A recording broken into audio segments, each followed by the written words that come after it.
Joining us now is Sam Geduldig, a big shot Republican lobbyist here in Washington with the firm CGCN, who has focused for decades now on the class divide when it comes to advocacy around Congress and the divisions between and within the parties. Sam's firm has a fascinating new report out, so we're excited to welcome him back. Sam, how you doing? Doing great. Good to see you guys. Excellent. So the new report is called Class Dismissed, and there's a lot of kind of interesting insights about our current politics that we want to walk through here. But sketch out for us where this comes from, and people are going to be already asking themselves, why does a lobbyist care about this? Like, how is this useful to advocacy for the corporate clients that you have here in Washington? So we've known this for a long time because we go into a lot of offices, and it's kind of instinctual once you start visiting with members of Congress. You know, in your head, you kind of characterize a Freedom Caucus member, a problem solver member, a Black Caucus member, a Hispanic Caucus member. And the feel in every meeting is a little different. And you walk out after, for me now, 20 years in the business, thousands of meetings, and you can start to see a pattern. There's like a pattern recognition that goes along with it. And you realize that the members that represent the wealthier congressional districts also have the best reputation in Washington, D.C. among think tanks, journalists, other lobbyists. So there's this unconscious bias towards calling the people that represent the wealthier parts of the country reasonable, thoughtful, productive. And there's the same pattern recognition when it comes to members of the Freedom Caucus, the Black Caucus, the Hispanic Caucus, and there's a caucus that is not as well known called the Anti-Woke Caucus. And that pattern recognition leads you to believe that those members are destructive, problems, not productive in any way, not worth lobbying. They're crazy. They're, whatever the word might be that, and I'd love to see like a grouping of focus group words amongst like the elites in Washington, how they describe the members that come from the poorer parts of the country. And, after 20 years, you start it opens your eyes and you're like, holy shit, everyone here is a classist. So you ask why a Republican lobbying firm went to the effort to document all of this. And it's honestly because we're trying to teach our corporate clients what they're dealing with and how to be successful in Washington. It also is meant to get them to reframe an unconscious bias that they have against those members. Those members are dealing with horrible issues, and we documented in Class Dismissed too. They're more likely to die of opioid deaths. They're more likely to serve in the military. They're more likely to be unemployed. They're more likely to live less long than the wealthier constituents in wealthy districts. So, it kind of makes sense. It's like, why is everyone hating on these people that have such a sorry story to tell? And once you look at it that way, you can't unsee it. It's almost like you go to Spencer Gifts as a kid, and they put one of those posters in front of you and they tell you to unfocus your eyes and you can see it.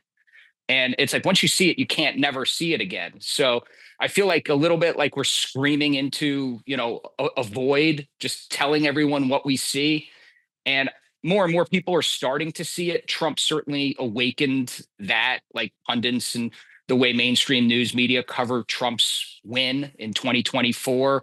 They're starting to recognize it, but Class Dismissed walks you through just how hard it is for a lot of constituencies in America, Dem and Republican, and why their representatives might be framed as not productive because their voters are angry and they want change. Right. In Washington, it's strange to see people come to town acting like their hair is on fire, whether they're from the Freedom Caucus or they're AOC.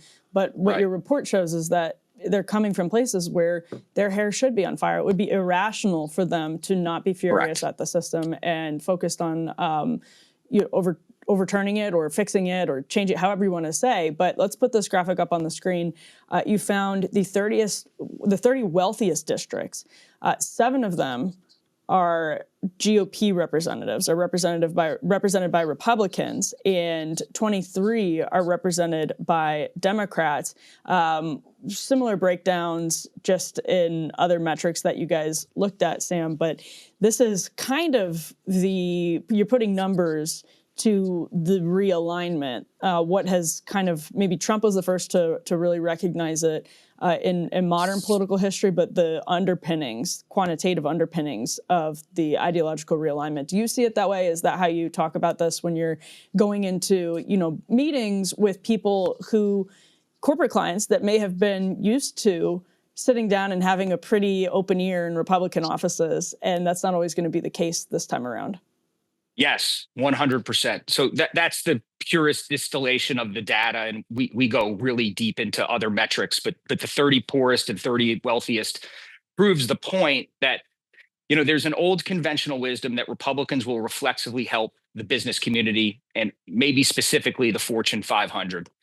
And more, the Republican rank and file, the meat of the Republican Party, represents constituencies that have had a really tough go of it. And those voters in those congressional districts are not as reflexively ideologically pro-business as the party was, say, during the George W. Bush years 20 years ago. So politics has evolved. Republican voters have evolved. Democratic voters have evolved. And what's very interesting is the fact that, the Democrats have not lost their anger or heat towards corporate America, but Republicans now are fighting for the same constituencies that Democrats once completely commanded a long time ago. And I've never seen it in the 30 years I've been here. I was a staffer for about 12, and now I've been lobbying. Both parties consider working class voters the base of their party. And I'm not sure who's right. I mean, maybe we'll find out in the midterms. Maybe we'll find out in the 2028 election. I think they're almost completely up for grab. And if you look at like how Trump did with Hispanic men, he won 52% of Hispanic men nationally. Like that's an insane progression from, the Bush years when we thought we reached the pinnacle of success when we had marginal success with Hispanic voters. So, I feel like the mainstream media, the people that cover Washington, whether you're a professor or a journalist or a think tank fellow, they kind of resort back to this lazy conventional wisdom that's definitely not true anymore. And I think it's our job to tell our clients how to successfully win and how to frame up arguments that used to work but no longer do. And so then if you look at the 30 poorest districts, the breakdown's a little more even. You have 18 of those districts represented by Democrats and 12 of them represented by Republicans. There's also like a stark racial divide there. The Democratic districts are going to be, in general, Black caucus or Hispanic caucus members. And then the Republican districts are going to be overwhelmingly, white districts, poor white districts. If you expand it out to like the 100 poorest, do you even get closer to parity? Like, let's say about 50-50 almost, or? Yeah, I think like the Republicans, and I don't have the data in front of me and I apologize, but I think if you really took a deep dive look into the middle, the Democrats kind of dominate both ends of it. So the poorest districts in the country are almost exclusively Black and Hispanic caucus, and they're all Democrats that represent those districts. The wealthiest are almost exclusively white Democrats. And then the middle is a huge chunk of Republicans that skew poorer than wealthier. So I think the middle would be like a lot of Republicans, more Republicans than Democrats, and those Republicans are probably representing less wealthy districts. And if you broke it down into the caucuses, you would find that the Republicans from the wealthier districts join moderate, mainstream. Again, these are very nice words: moderate, mainstream, centrist. They join caucuses that reflect those viewpoints. And the people from the poorer districts, their caucuses are not described quite as kindly. And no, they're not at all. So when you would have started, 30 years, 25, 30 years ago, and you looked at the top 30, they would have been overwhelmingly Republican probably still at that point. So as you as you watched this unfold, like what did you see happen? Like how did those districts, start to go Democratic, and what effect do you think that has had on the kind of middle districts as you have this like then polarization between the haves and have-nots? I think a lot of things happened over the last 10 years. Notably, the most was Donald Trump beating Hillary Clinton in 2016, which was kind of a continuation of the Tea Party that started in 2010 when you had Republicans challenging. So, like, my favorite example is Marco Rubio was like they tried to run him out of a primary against now Democrat Charlie Crist, Oh, who's yeah. a popular Republican governor. Mitch McConnell opposed Rubio running. I don't know if you remember that, Oh, but yeah. he was dead set against Rubio jumping in the race.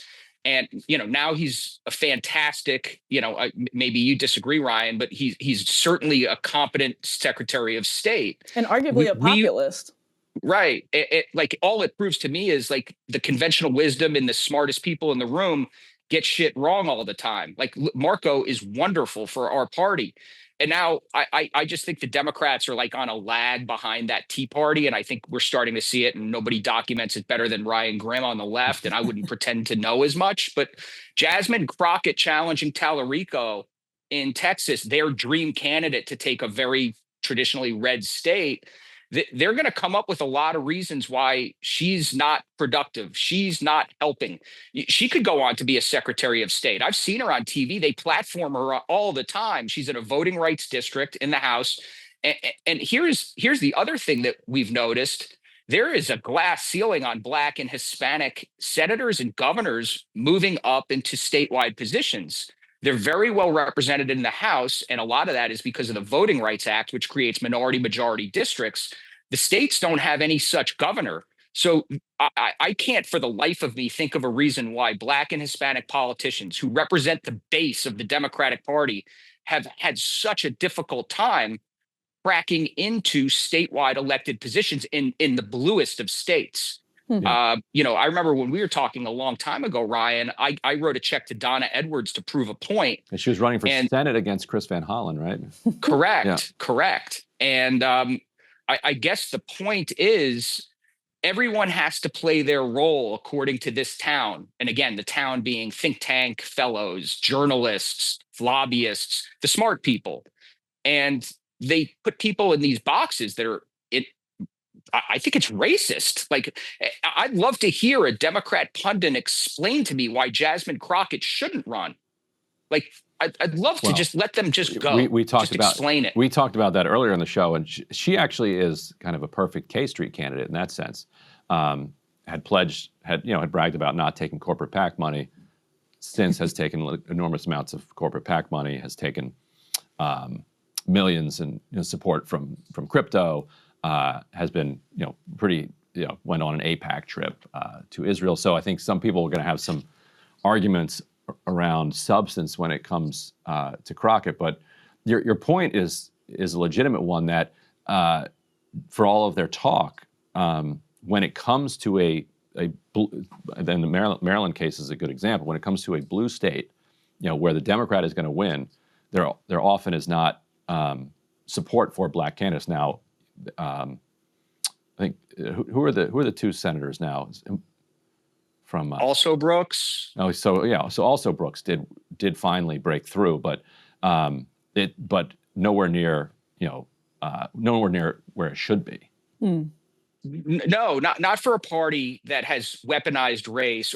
And again, I don't want to make it about parties. I want to make it about this city, Washington, the city we all live in, the city we never leave. They do. Politicians come and go. They serve an average of 10 years in Congress generally, and then they leave. I've been here 30. I don't know how long, Ryan and Emily, you've been here, but like we don't leave. We're Washingtonians. We make a living here, and we set the stage. And I just think that conventional wisdom is completely lopsided, upside down, broken, not relevant.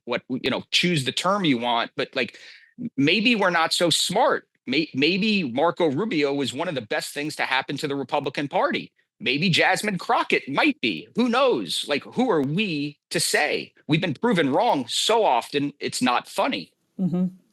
My last question, Sam, is if your corporate clients have started to realize this is not a flash in the pan. Because one of the things this data I think makes clear is that it's not a flash in the pan, that it's too deeply rooted to suddenly change, that there's populism, whether it's Democratic populism or Republican populism. There's a class-based populism that's emerged as a pattern, as a trend. Do you think Washington is realizing, is coping with that? Do you think they're just, because I think actually Crockett and Tallarico are kind of good examples. Like, oh, here's your populist messaging, but neither of them is like a populist candidate, truly, at least from what we can tell so far. Is that sinking in? So you guys have a beef with corporate America. I kind of don't. Like, I just don't. Like, I get that you're upset about them, and I'm not. Like, but whatever. We can have a nice conversation. I think they're like water. Like, if you show them the path to success, whatever it might be, they'll get there. Maybe not quickly. It's not easy to see the image in the poster that we talked about, but increasingly more and more people are starting to see the image, and some of this stuff makes sense, but it has to break a frame of how you were raised, how you were, what situation you grew up in. We've talked about this in Class Dismissed 1, the first document we did, talks a little bit about, the unconscious bias of wealthier suburban kids moving to Washington, and the world as they understand it might not be the same as the way other Washingtonians moved here. And I think Washington happens to be corporate America too, dominated by people that, went to a 4-year college, grew up in a wealthy suburb of a major city, have been urbanized a touch, but I'm not ashamed of that way of thinking. And I grew up that way too, but like, again, going to every congressional office or a lot of them over 20 years has opened my eyes, and going to their fundraisers and hearing them explain why they're so mad and what it's like when they go home and what they have to hear and what their constituents are upset about. It breaks the frame. And most people don't have that luxury where they can pop into a congressional office and get a real taste of America. I've lived here for 30 years, but I kind of understand it because I've listened to them honestly speak about struggles they have when they go home. So it's made me more open-minded. I'm proud to be open-minded. And that's kind of why we write the memos, to explain what 20 years of talking to members of Congress has revealed to us. Mm. And I will say on your point about your love of corporate America, that you kind of only know what you had until it's gone. Like, compared to the oligarchs that are now kind of the dominant power structure in the U.S., I'm almost like wistful for the time of like the corporate capture of America. Like, can we go for the Chamber of Commerce? Can we go back to that? Like, yeah, at least, it's careful what you wish for. That happens in Washington a lot. At least they had some like nominal connection to the United States and some like connection to the national interest. Not so much with these new guys. Yeah. This is called I'm not going to get myself in trouble, Ryan. You go on and rail about them, and I'll keep representing them. And it'll be like the sheepdog and the famous Looney Tunes cartoon where we can grab a beer after work and go back at it. Right. There we go. Sounds good. Well, folks can read this forward to report. We'll put the report in the video link, but they can also read it on the CGCN website. Sam, this was really interesting. I appreciate you coming on. Thank you for having me, guys. Always great to see you. Of course. See you later. Hey, if you like that video, hit the like button or leave a comment below. It really helps get the show to more people. And if you'd like to get the full show ad-free and in your inbox every morning, you can sign up at breakingpoints.com. That's right. Get the full show, help support the future of independent media at breakingpoints.com.